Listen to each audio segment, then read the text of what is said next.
Tá, eu vou fazer isso então. Eu vou gravar e aí depois eu vou subir pro YouTube. Vou tentar, né? Não sei se eu consigo fazer isso, mas de qualquer forma eu tô gravando também a partir de agora. Vou continuar aqui pra gente não perder muito tempo, porque já são quase 10 horas. E aí, mesma ladainha de sempre. Vamos lá, vou repetir rapidinho. Tinha essa equação, coloquei o x em evidência, ficou assim. E aí, como isso aqui é um produto e está dando zero, quer dizer que um dos dois fatores é zero. Então, x é igual a zero, que é a raiz que a gente esperava. Ou 3x menos 4 é igual a zero. E aí é resolver uma equaçãozinha normal, né? Padrão. Então, menos 4 vai para o outro lado. Eu vou ter o quê? 3x igual a 4. Jogo 3 dividindo. E aí vou ter x igual a 4 terços. Beleza? E aí, mesma coisa do item A, né? Eu tenho que escrever o conjunto de solução. Então, o conjunto de solução vai ser 0 ou E, né? Na verdade, e 4 terços. Então, meio ponto cada questão. E foi o que eu falei, né? Na minha cabeça, acho que ninguém ia ter muita dúvida, só que nem sempre o que a gente espera acontece. Essas foram o item A e o B, né? Então, vou apagar tudo aqui para fazer o item C e o D, né? Então, qual que era o item C? Qual que era o item C, né? Então, o item C ele falava o seguinte: x ao quadrado menos x igual a 20. E aí, o que você tinha que perceber, né, nessa questão era que essa era uma equação de segundo grau desarrumada. Então, o primeiro passo era você arrumar, colocar ela naquele formatinho que a gente está acostumado. E como é que você vai fazer isso, né? Você vai pegar esse 20 e passar para o lado de cá. Então, x ao quadrado menos x menos 20 igual a 0. Essa eu vou fazer por um dos caminhos, que é soma e produto. Mas você pode fazer fórmula de Bhaskara também. A diferença aqui que você tem que observar é que o A é 1, o B é menos 1 e o C é menos 20. Vou anotar isso aqui, que nem eu fiz nas outras. Então, o A é 1, o B é menos 1 e o C é menos 20.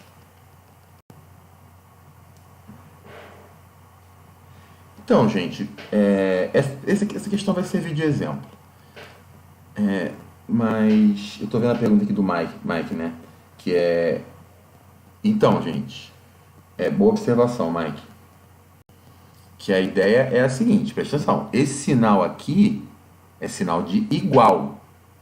Então, eu chamo de equação. Para ser inequação, eu tenho que colocar o sinal de menor ou de maior. E aí, se vocês tiverem dúvida, por exemplo, na hora da prova, você me pergunta que eu explico. Isso é o de menos. Mas se tem sinal de igual, é equação. Se tem sinal de maior ou menor, é que é inequação. Então, eu vou resolver essa daqui de um jeito, né? Esse caso aqui é o que eu vou fazer por soma em produto, porque teve gente que tentou fazer por soma em produto, né? E o que vocês têm que lembrar é que a soma das raízes é menos b sobre a. E o produto das raízes é c sobre a. Então, a soma das raízes vai ser menos, e aí o b é menos 1 sobre o a, que é 1. Essa conta aqui vai dar 1. O produto das raízes vai ser menos 20 sobre 1, que é igual a menos 20.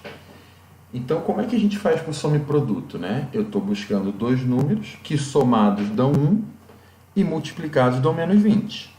Aí eu penso um pouquinho, normalmente eu penso no produto, e aí vejo que o produto é negativo, então tem que ser um número positivo e um número negativo. E aí, multiplicar dão 20, sei lá, pode ser 10 e menos 2, só que 10 menos 2 dá 8, então não é esses, então tem que pensar outro. Então eu penso em 5 e menos 4. 5 vezes menos 4 dá menos 20, 5 menos 4 dá 1. Então, eu acho que a minha raiz x' é 5 e x duas linhas é menos 4. E aí, no caso em que você observa, né, que tem um sinal de igual aqui, você sabe que é a equação. Então, como é que a gente escreve, né, o conjunto de solução de uma equação? É simples. Eu escrevo S de solução, abro a chave, isso é uma observação importante, porque teve muita gente que na hora de colocar o conjunto de solução colocou colchete, mas não é, conjunto de solução é chave. Colchete é quando você vai fazer intervalo. E aí eu escrevo os meus valores. 5 e menos 4. Então tá pronto. Esse é o conjunto de solução, não tem nenhum mistério. O item D é 2x ao quadrado mais x mais 7 igual a 0. Esse eu vou fazer por fórmula de Bhaskara, até porque esse não dá para fazer por soma e produto, né? E aí, primeira coisa é identificar, né? Quem é o A, né? Nesse caso, é 2. Quem é o B? É o valor que multiplica o x, que nesse caso é 1. Quem é o C? É o termo independente, que nesse caso é 7. E eu começo a fazer a fórmula de Bhaskara. Qual é o primeiro passo da fórmula de Bhaskara, né? É eu achar meu discriminante delta, que a gente sabe que é b ao quadrado menos 4 vezes a vezes c. Então, no lugar de b eu substituo 1, no lugar de a eu substituo 2, no lugar de c eu substituo 7. Então, meu delta vai ser 1 ao quadrado menos 4 vezes o a, que é 2, vezes o c, que é 7. Ou seja, 1 ao quadrado é 1. 4 vezes 2, 8. Vezes 7, 56. Menos 56. E aí, o que a gente conclui, né? Que esse delta é menos 55. E aí, aquela história, né? Que foi o que a gente comentou algumas vezes em sala. De que... o que significa o delta ser negativo, né? Significa que não tem raiz real. E isso impede de fazer estudo de sinais? Não. Isso impede dele ter conjunto solução? Não. Só que o que vai acontecer? O conjunto solução ele vai ser vazio. Nossa, ficou horrível esse traço. Vazio. E quando eu quero representar o vazio, eu represento o vazio assim. Só a bolinha cortada. Só a bolinha cortada. Se eu quiser fazer... Se eu coloco aqui as chaves, né? Aí não é mais um conjunto vazio. É uma outra coisa. Então, sempre que der vazio, vai ser isso aqui, a bolinha cortada. Beleza? Então, essa aqui é a ideia, né? E é por isso que eu deixei o teste com vocês, porque amanhã vocês vão ter que refazer não, né? Mas vão ter que fazer questões parecidas com essas do teste. No caso de algumas questões são mais imediatas, eu vou só trocar os valores. No caso da questão contextualizada, eu vou trocar as questões, mas vou manter as ideias. Então, Mike, aí é uma discussão um pouco mais profunda, né? Não é que o número negativo não tenha raiz, é que o número negativo não tem raiz real. Quando vocês estiverem no quinto período, vocês vão ver a raiz do número negativo de uma outra maneira. Mas, por enquanto, você fala assim, não tem raiz real, acabou, com a solução vazia. Tá? E aí essa foi a questão 1. A questão 2 é uma questão que eu até fiz em live, fiz em sala, então acho que sei lá, né, não sei se está gerando grandes dúvidas. E eu meio que expliquei para cada um de vocês. Então, para a gente ganhar tempo, eu vou pular a questão 2, mas quem tiver dúvida na questão 2 é só falar comigo, né? Eu não lembro se eu cheguei a reservar a sala para reavaliação de amanhã, mas vai tentar ser naquele mesmo esquema que foi o teste, né? Você pode chegar um pouquinho antes, se você vai fazer prova no segundo tempo, ou então você pode sair um pouquinho depois, se você faz prova no primeiro tempo. É tudo dependendo da conversa que você tem com os professores de vocês. Eu vou fazer agora a questão que foi a questão que acho que foi a mais difícil do teste, porque por mais que ela seja uma questão bem parecida com uma questão da lista, teve um baixo índice de acerto também, eu esperava, porque é realmente uma questão difícil, né? E ela é uma questão que ela exige uma interpretação assim bem complicada. Mas a questão ela diz o seguinte, né? Uma biblioteca possui 300 livros, todos do mesmo tamanho. Um funcionário pretende dividi-los igualmente entre as prateleiras da loja, sabendo que, se os livros forem igualmente divididos entre 3 prateleiras a menos, cada prateleira receberá 5 livros a mais do que o previsto inicialmente. Assim, o número de prateleiras para colocar todos os livros é... Então, é bem parecido com aquele outro problema da lista que a gente fez, né? É você perceber... Eita, fiz uma coisa muito louca agora, peraí. Não, peraí. Ctrl Z, Ctrl Z. Ih, não. Ô, meu pai. Tá. Então,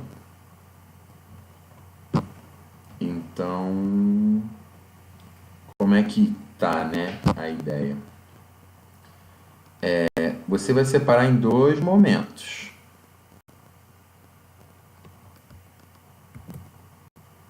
Vou tentar fazer, é muito difícil fazer o traço vertical. Assim, né? Então eu tenho, né, o primeiro momento do exercício e o segundo momento do exercício. E aí você tem que perceber que existem 2 valores que você não sabe. Então, quais são esses 2 valores, né? Então, o primeiro é o número... droga.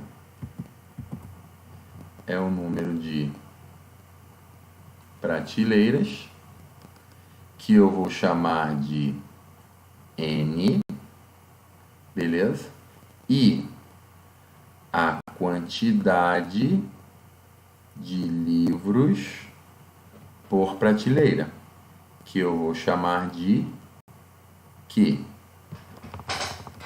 Então, o que a gente percebe, né? Que no primeiro momento eu tinha N prateleiras e colocava Q livros por prateleira. Tem um escrito aqui.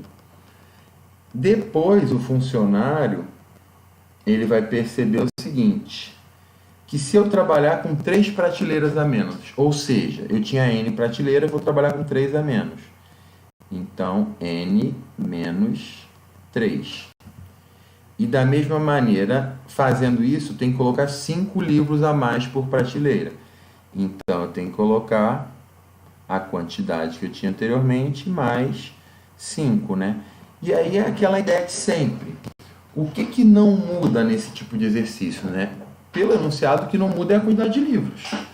E nesse caso aqui, quantos livros eu tenho? Imagina que eu tenho 10 prateleiras, 5 livros em cada. 10 vezes 5, 50. Então aqui eu também tenho que ter 50 livros. Então o que a gente percebe de fato nessa questão é que o número de prateleiras vezes a quantidade de livros de prateleira no primeiro momento tem que ser igual ao número de prateleiras menos 3, né? Que é a nova quantidade de prateleiras vezes que... eu estou esbarrando no botão. Vezes que... Eita ferro. Ué, o que está acontecendo com a caneta que está escrevendo? Peraí, pronto. Então, o número de prateleiras vezes a quantidade de livro por prateleira no primeiro momento tem que ser igual ao número de prateleiras vezes a quantidade de livro por prateleira no segundo momento. Então, N menos 3 tem que ser igual a Q mais 5. E aí, o que eu faço, né? Eu faço aqui a distributividade. Então, primeiro com primeiro com segundo com primeiro, segundo com segundo. E aí, o que eu vou ter, né? Eu vou ter o mesmo N vezes Q igual, ó, primeiro com primeiro, N vezes Q, primeiro com segundo, mais 5N, segundo com primeiro, menos 3Q, segundo com segundo, menos 15. Beleza? E aí, o n vezes q dos dois lados, eu posso simplificar. Ou seja, vai sobrar a seguinte equação, né? Desse lado não sobra nada, zero é igual a 5n menos 3q menos 15.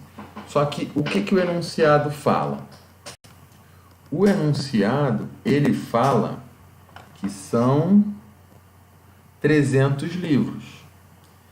E aí, como é que eu calculo essa quantidade de livros, né? N vezes Q igual a 300. Daqui eu posso tirar, então, que o enunciado, o que ele quer, né? Ele quer saber o número de prateleiras. Então, ele quer saber o N. Então, nesse caso aqui, eu isolo o Q.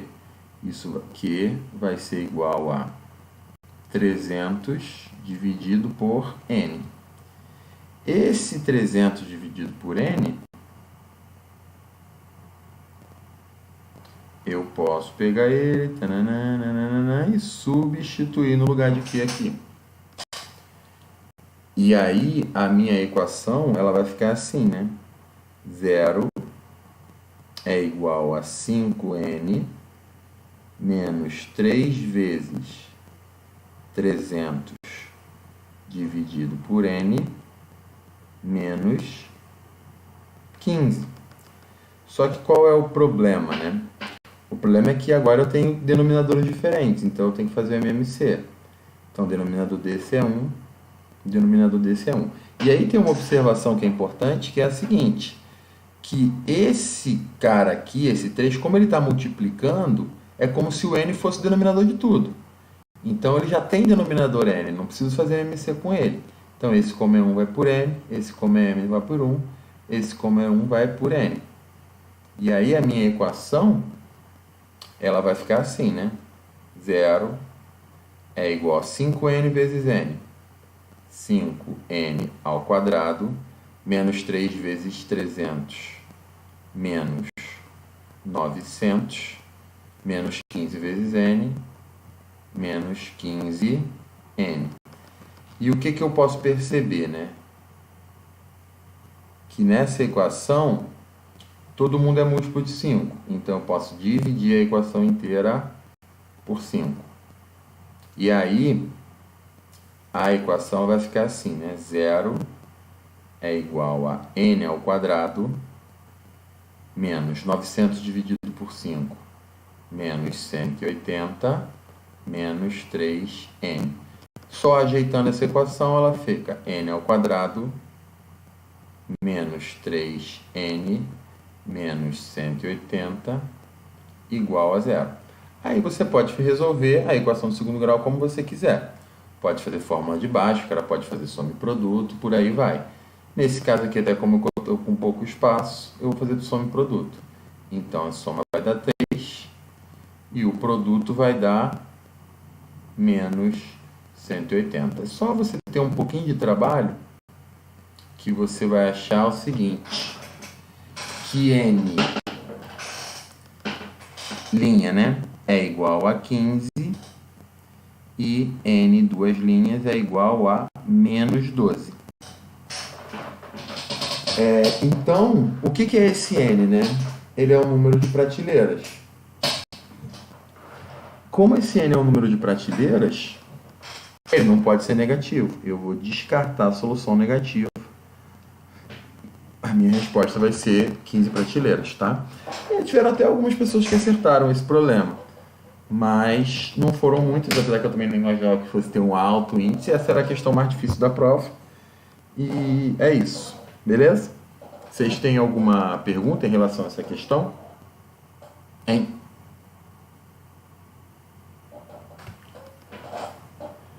Geral tá quieto.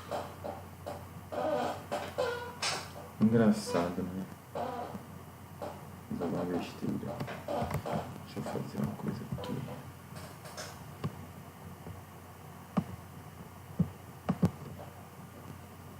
Tudo tranquilo, gente? Tudo de boa? Vou se seguir a vida, né?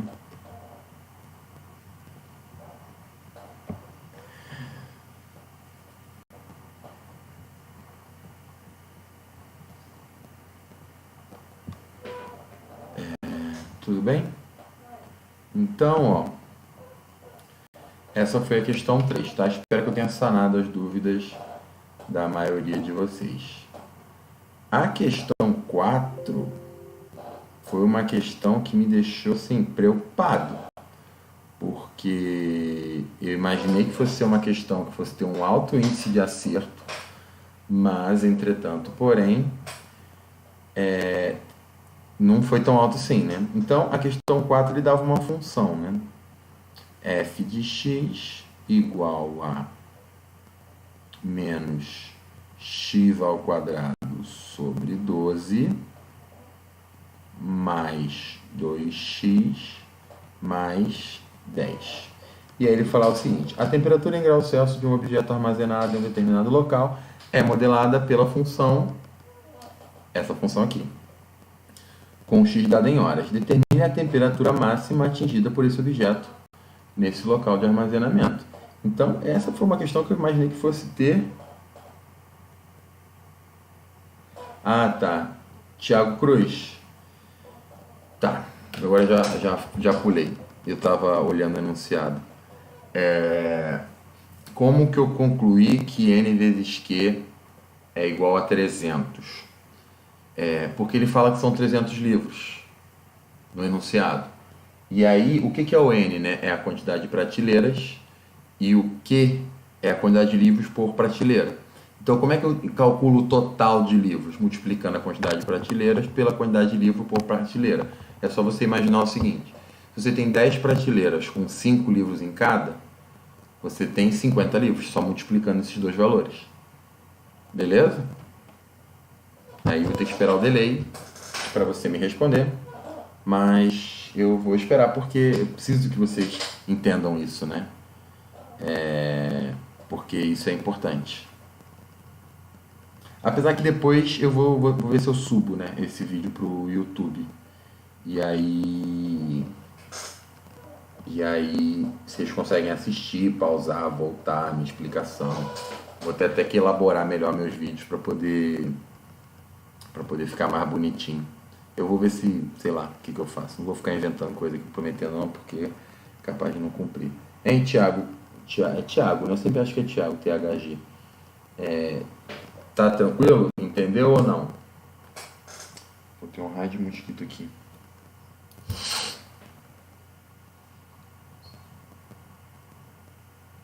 Esperando o Thiago. Thiago não dá sinal de vida.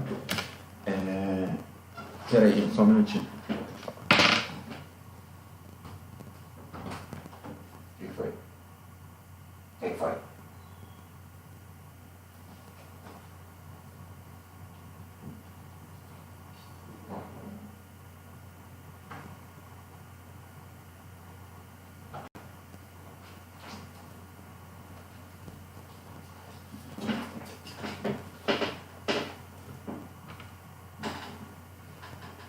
Então, Maicon, eu vou tentar subir no YouTube, mas eu não vou prometer não, tá? Por enquanto, vou continuar fazendo aqui. Mas a questão 4, né, que vocês estão vendo aí, ele falava que queria a temperatura máxima. Então, essa questão, você só precisava fazer o y do vértice. Mais nada, era só o que ele queria. O que eu percebi que a galera teve dificuldade, e aí justamente, né, qual é o processo de recuperação? É você se libertar, né, dessa dificuldade, foi de identificar o A, o B e o C. E aí o que é o A, né? O A é o número que multiplica o x ao quadrado. Então o que vocês têm que perceber é que quando eu falo um número que multiplica o x ao quadrado, inclui o denominador. Então o A é menos 1 sobre 12. O B é 2 e o C é 10. Então, talvez a única coisa que você poderia considerar como uma dificuldade nessa questão é identificar que o A é menos 1 sobre 12. Só que nas primeiras aulas, a gente falou bastante sobre isso. Espera aí que temos um intruso na live.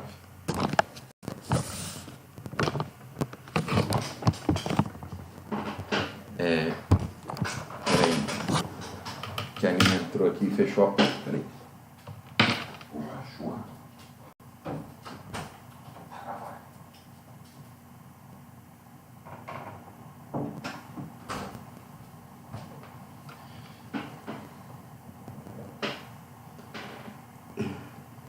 Então, foi. Mas aí, gente, não é coisa para vocês se aborrecerem, entendeu? Porque isso é detalhe.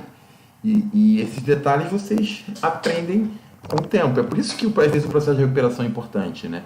Mesmo numa prova em que você não vai fazer a reavaliação, o processo de recuperação é importante. Não. Provavelmente, Mike, foi isso que deu errado, mas tirando isso é só você fazer a conta, né? E aí você sabe o quê?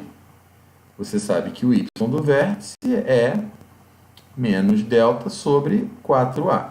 Se você quiser ficar mais bonitinho, você ainda faz o delta separado, né? Então, qual que é o valor de delta? B ao quadrado menos 4 vezes a vezes c.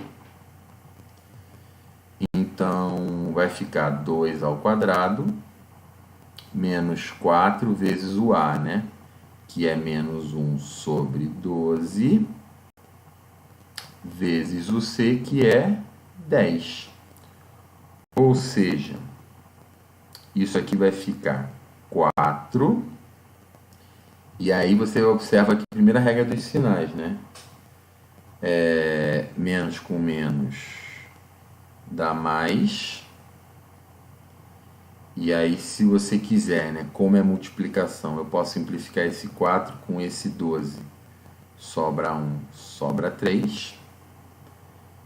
E aí vai ficar, né, mais 10 sobre 3. Fazendo a minha MCzinha aqui, deleve. Esse vai por 3. Esse vai por 1. A conclusão que eu vou chegar é a seguinte, né? Que o delta é 3 vezes 4, 12, mais 10, 22 terços. E aí eu posso fazer o y do vértice. O y do vértice vai ser menos, né? O delta que é 22 terços. Isso está dividido por 4a, ou seja, 4 vezes menos 1 sobre 12. Como eu tenho um sinal de menos aqui, o resultado vai ficar positivo. Como eu estou multiplicando 4 por 1 sobre 12, eu posso simplificar esse 4 com esse 12. Sobra 1, sobra 3. E, portanto, o que eu vou ter vai ser 22 terços dividido por 1 terço. Quociente de fração. Repito a primeira e multiplico pelo inverso da segunda. 22 vezes 3, depois dividido por 3, você percebia que dava 22 graus Celsius. Então, era uma questão assim, que eu imaginava que fosse ter um índice alto de acerto. Mas a galera confundiu principalmente nesse ponto. Mas é um ponto delicado, assim, e essa questão é uma questão que ela parece fácil, né, porque a teoria matemática por trás dela é fácil, só que ela tem esse detalhe, né, que é um detalhe que, se você não estiver muito atento, você pode tropeçar. Então, de novo, né, fica o aprendizado, e eu garanto que muita gente nunca mais vai errar isso, porque vai, de fato, recuperar, né, essa questão dos coeficientes. Beleza? Alguma pergunta em cima desse problema? Acredito que não, né? Depois vocês podem olhar a conta com mais calma. E aí a gente vai para o ponto que é mais interessante, porque imagino que amanhã alguns de vocês tenham que acordar cedo, então não quero também tomar muito tempo de vocês. Que é a questão 5, né? Que é uma coisa assim, que caiu na prova, que eu avisei que ia cair várias vezes, e a grande maioria das pessoas tinha alguma noção, né, de como fazia, assim. Foram poucos os que realmente não tinham noção de como é que resolvia a inequação. Por um lado eu fico feliz, né, mas a minha felicidade ela só vai ser completa no dia que todo mundo aprender, né? Eu tiver a plena convicção que todo mundo aprendeu a matéria, né? Não estou nem falando da questão de, sei lá, imagina, todo mundo gabarita a prova. Não, porque sempre existem arestas para serem aparadas, mas que eu fique com a sensação, né, de que todo mundo aprendeu a matéria. Então, essa questão 5 é o que a gente chama de inequação produto-quociente. Então, Ana Clara, a gente vai chegar lá, e aí eu vou explicar isso com calma. E eu nem passei de botar aquele outro caso mais complicado, não. Então, a ideia disso daqui é você perceber o seguinte, que você tem aqui 3 funções. Então, você tem uma função, você tem outra função, e aí você tem a terceira função. E o que você precisa fazer é o estudo de sinal em cada uma delas. Então, a gente começa pela primeira função, né? Que eu chamei de função 1. Então, como é que vai ficar, né, o estudo de sinais?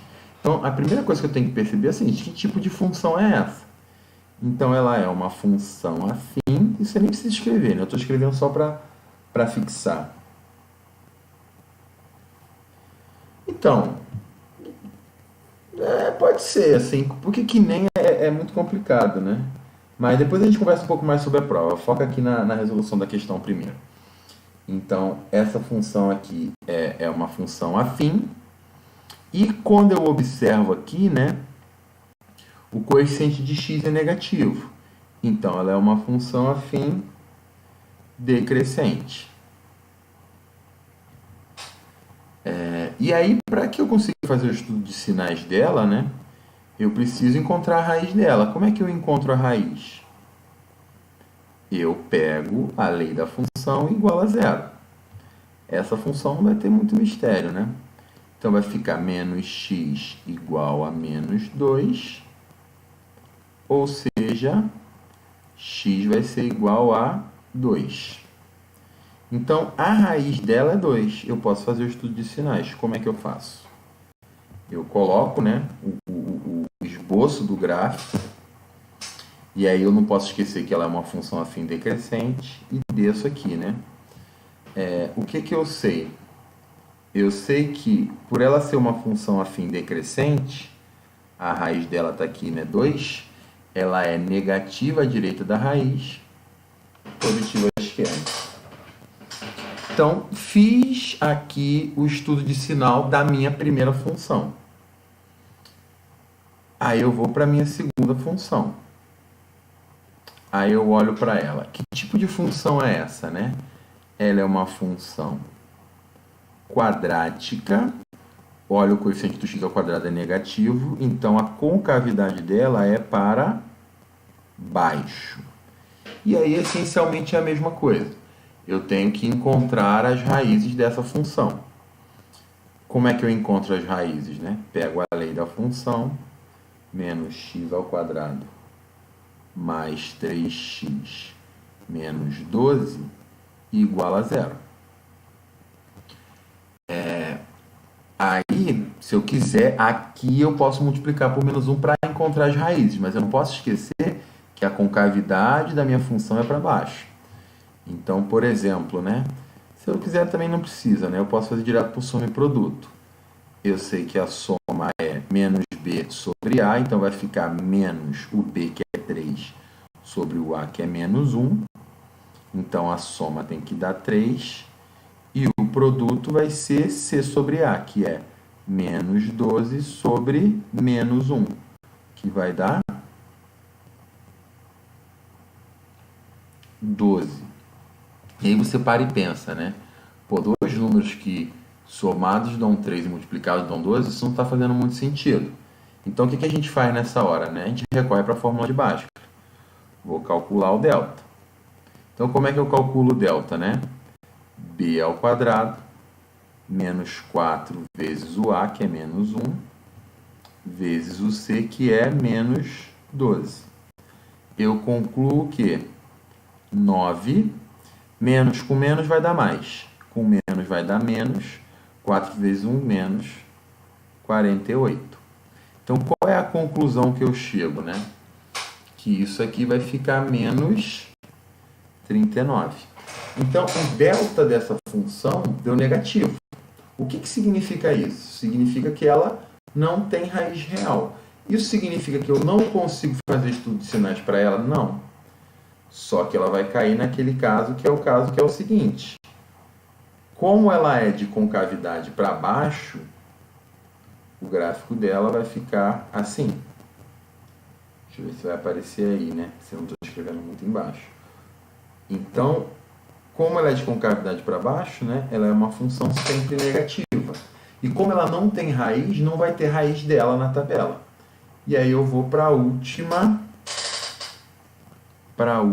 função, que é o que eu chamo de função 3.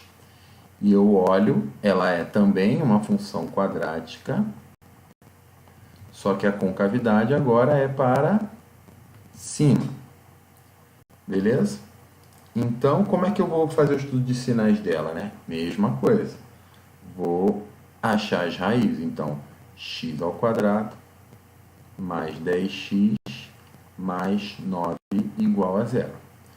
Vou fazer nela aqui, eu como gosto, vou fazer soma e produto, né? Então, a soma, né, tem que ser menos b menos 10 sobre 1, que é menos 10, e o produto tem que ser igual a mais 9 sobre 1, que é 9. Então, multiplicados dão 9 e somados dão menos 10, né? Então, como o produto é positivo, eles têm sinais iguais. E como a soma é negativa, quer dizer que os dois são números negativos, né? Então, multiplicado a 9 é a soma da 10, eu vou ter o quê? Que o meu x' vai ser menos 9 e o meu x duas linhas vai ser menos 1. Muita gente foi fazer isso aqui por baixo porque eles confundiam no sinal. E aí, na hora que a gente está fazendo aí na equação, isso desanda tudo, né?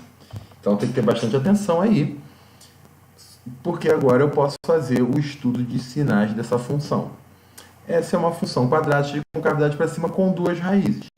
Então, o gráfico dela é assim. As raízes estão aqui, né? Menos, olha, eu fazendo besteira, menos 9 e menos 1. Ela é negativa entre as raízes, positiva do lado de fora. Então, está pronto todos os estudos de sinais. E aí que vem o ponto delicado, que é justamente montar a tabelinha. Então, o que eu sei, né? Eu tenho três funções. Então, como é que vai ficar a minha tabela? Eu coloco um espaço para a primeira função, um espaço para a segunda função, um espaço para a terceira função e um espaço para o resultado. E aí, como eu falei que eu gosto, mas também ninguém é obrigado a fazer assim, eu abro, né, com o menos infinito, fecho com o mais infinito. E aí, o que eu falei para vocês, né? E também teve gente que confundiu. Eu coloco uma reta vertical para cada raiz que eu achei. Então, dessa função eu tenho uma raiz, dessa eu não tenho nenhuma, e dessa eu tenho duas. Então, eu tenho três raízes, vou colocar três retas verticais. Então, eu coloco aqui, né, uma reta vertical para a primeira raiz, uma reta vertical para a segunda raiz, uma reta vertical para a terceira raiz, e coloco os valores das raízes aqui em ordem crescente. Então, a menor de todas é menos 9, depois menos 1, e por último é 2. E aí, fiz isso, está praticamente pronto. O que eu tenho que fazer agora é transferir, né, o estudo de sinal para a minha tabelinha. Então, vamos pensar na primeira função. Ela está aqui, né? Ela é negativa à direita do 2, positiva à esquerda. Então, nos quadradinhos à esquerda do 2 eu coloco positivo, no quadradinho à direita do 2 eu coloco negativo.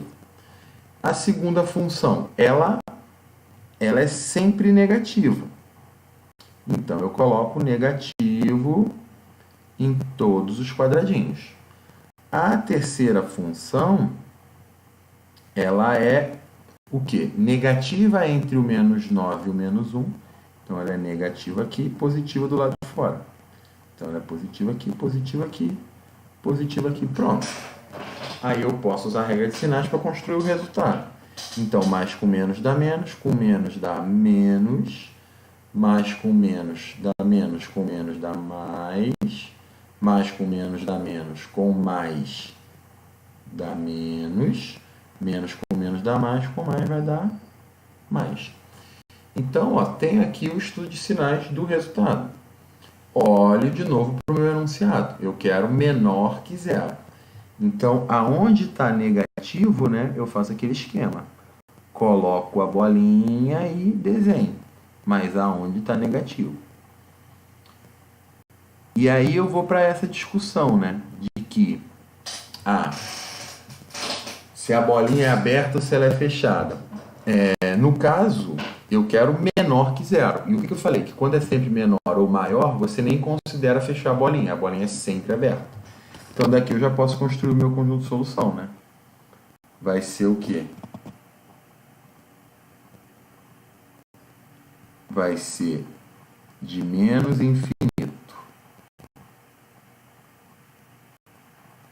até menos 9, união de menos 1 até 2. Essa é o conjunto de solução. Então, Ana Clara, eu vi sua pergunta agora. Se eu quisesse maior do que zero, se por exemplo, né? Se por exemplo aqui, né, fosse, pior que não tem muitas cores. Se por exemplo aqui, né, fosse maior do que zero, ao invés de fazer o rabiscadinho aqui, eu ia fazer o rabiscadinho aqui, né? Porque o que eu estou querendo dizer? Que aqui está negativo, aqui está positivo, aqui está negativo, aqui está positivo. Então, se eu quero o rabiscadinho maior que zero, se eu quero a inequação maior que zero, eu ia fazer o rabiscadinho aonde está positivo. A questão da bolinha é outra coisa. A questão da bolinha, imagina, né, que se fosse menor ou igual a zero. Se fosse menor ou igual a zero. Aí, quando é menor ou igual ou maior ou igual, aí eu quero fechar a bolinha. E aí eu tenho que olhar o seguinte, né? Quem é raiz do numerador, né? Quem são as funções do numerador? Essa e essa. E com quais raízes elas contribuíram? Essa função contribuiu com a raiz 2, essa função não contribuiu com raiz. Então, se fosse menor ou igual a zero, eu ia fechar a bolinha só no 2. E aí aqui estaria fechadinho no 2. Tudo bem? Entendeu, Ana Clara? Se vocês tiverem dúvida em relação a esse negócio de bolinha, você pode me perguntar lá na hora também, que não é nenhum problema explicar isso não, porque é um conceito um pouco confuso mesmo. Vocês têm alguma dúvida em relação a essa questão?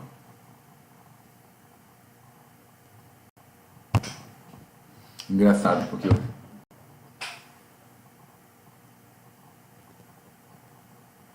mas por que se fosse igual a zero, estaria a bolinha fechada no 2? Então, Ana Clara, a melhor coisa, por mais que dê algum trabalho para você entender isso de uma vez por todas, é a seguinte. Pega o 2, beleza? E substitui na equação. Peraí, gente, só um minutinho.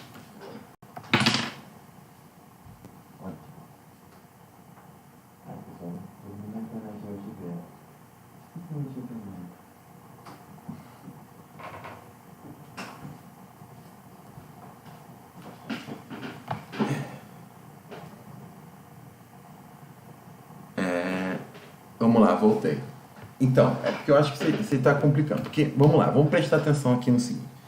Eu vou tentar explicar. Primeiro, né, vamos fazer isso com calma. O que significa eu fechar a bolinha? No 2, por exemplo. Significa que o 2 ele pertence ao conjunto solução. E o que significa o 2 pertencer? A questão já terminou, tá, gente? Isso aqui é a resposta. Eu estou falando além. E o que significa o 2 pertencer ao conjunto de solução? significa que quando eu substituir o 2 aqui, eu vou encontrar uma verdade. Tudo bem? E por que eu posso encontrar a verdade? Porque quando eu substituir o 2 aqui, o que vai zerar? Né? Vai zerar esse pedaço aqui. Então, como esse pedaço está no numerador, ele vai dar 0 vezes 0, dividido por 0, 0 vezes qualquer coisa, dividido por qualquer coisa, vai dar 0. Então, vai zerar todo mundo. Então, o que eu posso afirmar é o seguinte, o 2, como ele é raiz do numerador, a função nele dá sempre 0. Se eu olho para o menos 1 e para o menos 9 e substituo ele, eles vão zerar aqui? Não, vão zerar aqui não, eles vão zerar aqui embaixo. Então eu vou ficar com 0 no denominador, e eu não posso zerar o denominador.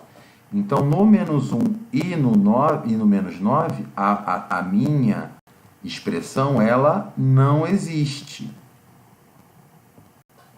Então se você quiser, uma boa dica é você fazer isso. É tipo assim, montei a minha tabelinha. Aí eu olho, quem é raiz do de cima? Aqui embaixo eu coloco 0. Quem é raiz do de baixo? Aqui embaixo eu coloco não existe. E aí se eu quisesse menor ou igual a 0, eu aceito 0 como resposta. Então eu fecharia aqui aonde a função dá 0. Se eu aceito 0 como resposta, eu vou fechar onde a função não existe? Não, porque a função não existe. Então, eu não posso colocar esse valor no conjunto solução. Porque quando eu substituir menos 1 na expressão, né, ela não vai existir. Então, não sei se isso ajudou, se isso atrapalhou. É porque é difícil, às vezes, né? É difícil entender por que vocês não estão entendendo isso. Porque... Não sei, né? É um tipo de coisa que eu não acho tão complicado, mas eu estou me esforçando, pode ter certeza. E aí, Ana Clara? Ou alguém, né? Vocês querem perguntar mais alguma coisa em relação a isso? A essa questão, né? Ou em relação à prova de amanhã? Vai ser uma prova bem parecida. Então, mais ou menos as mesmas ideias. As ideias podem mudar um pouquinho, mas vai ser basicamente isso, né? Não tem mais ou menos, não. Ana Clara, então qualquer coisa a gente pode sentar amanhã, assim, para poder conversar um pouco melhor sobre isso. Às vezes até, sei lá, né, depois da prova, alguma coisa assim, para poder se explicar. Porque, na verdade, é uma série de ideias, né, que você precisa entender para poder você conseguir entender claramente esse processo. Mas aí, se você quiser, amanhã a gente pode sentar até depois da prova, mas não precisa se preocupar isso não, né? Na hora da prova, se tiver dúvida, pode perguntar que eu ajudo sim, tá bom? Alguém mais quer perguntar mais alguma coisa? Hein?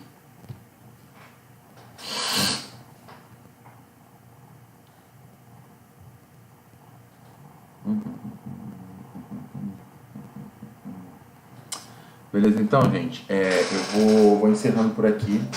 Vou ver se eu consigo upar isso pro YouTube. E aí, eu conseguindo upar pro YouTube, eu ver se eu coloco o link da correção da prova lá no Instagram, tá? Então, é isso, gente. Eu vou encerrar. Até amanhã. Descansem, cheguem tranquilos, porque, como eu falei, né, a grande maioria das pessoas era só uma questão de aparar uma aresta ou outra para conseguir ter um resultado muito bom na prova. Então, acho que amanhã vocês vão conseguir mandar bem, desde que vocês tenham se comprometido com o processo de recuperação de vocês, né? Eu tento fazer a minha parte o melhor possível, mas existem coisas que não dependem só de mim. E aí, com essa mensagem motivacional, eu termino a minha live. Vou botar meu dedão aqui para aparecer. É isso, gente. Valeu, boa noite, até amanhã.